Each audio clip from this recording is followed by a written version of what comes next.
game to anybody. We said that earlier. But just to be a part of that, and think about that. You know, we always said, you know, played in 3 straight Final Fours. Well, you know what, Billy?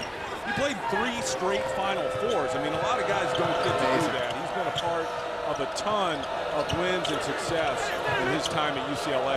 It has been a great run for the Bruins. 5 consecutive NCAA appearances, 3 Pac-10 titles in a row, 3 Final Fours during this run. There's Dunnigan down low, stripped away by Honeycutt, out of bounds. Nice play by Honeycutt. I thought that's why we'd see Dunnigan earlier. Take a look at the last 3 years. I mean, 30-6, 30-4, 26-9. And the first 2 years Final Fours, they lost in the second round last year to Villanova, who eventually went to the Final Four. But that's a credit to Coach Allen, but also the contributions of Mike Roll and Dragovich and these seniors. Help is on the way. Another touted class. In fact, they're bringing in a JC point guard next year. Chris Foster and the Times have had an interesting note. He will become the first significant, if he sees time, JC player to see time since Jack Haley way back in the day. Jack Haley made the paper today. And apparently he can play. Yeah. But the biggest addition next year, along with Tyler Lamb from Mater Dei, more of a wing player, 2-3, is Josh Smith. Big body, 6'10" kid that they hope is going to really affect the game for them, really being anchored down low. And of course, Jones, the point guard, is coming in from Illinois. 1970 at halftime will be honored.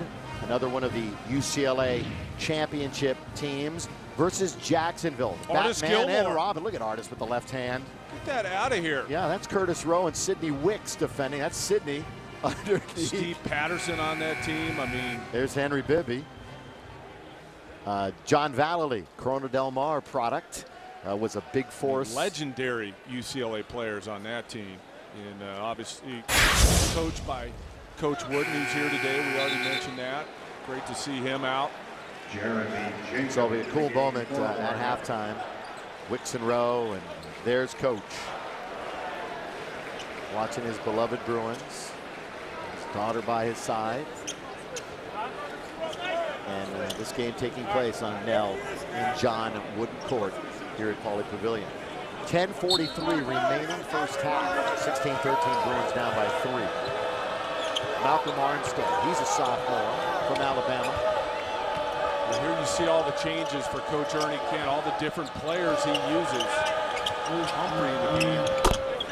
And immediately makes his impact. He had 2 monster threes against UCLA the first meeting in Eugene in overtime that got them over the hump. He had 15 GMAC in that game at Mac Court, the Bruins' final game in that legendary arena.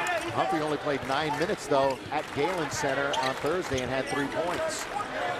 You know, I want to mention we've got Michael Egger, Jeff Kachu, and Scott Brown are our 3 referees. And for Scott Brown, one of our 3 refs, his first ever Pac-10 game that he's refereeing. Malcolm Lee at the elbow, not going to get there. Rebound, Honeycutt chasing, taken by Armstead. When they're settling for jumpers, they haven't been going down. But when I mentioned earlier, the player movement and getting inside the zone by moving, they've had success. Dragovich nearly took a charge, but then it's thrown up and thrown in by Jeremy Jacob. His 4th point of this game, had 11 in the first meeting.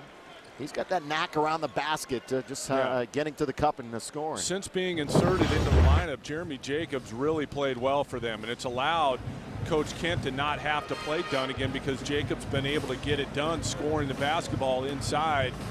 But UCLA, I thought we'd see a little more up and into it today. The crowd at Senior Day, it's a good crowd here at Pauley Pavilion, but just haven't gotten started yet. And I think a lot of missed jumpers has flattened the game out for UCLA, but give Oregon credit. They're getting out there, they're contesting, and then they're finishing with rebounds. And again, the Bruins decimated on the front line. No Reeves Nelson, that retina tear, and no James Keefe undergoing surgery on Wednesday. Pac-10 tournament, not next week, but the week after at Staples Center, and we will have it for you on the network, and you can be a part of it.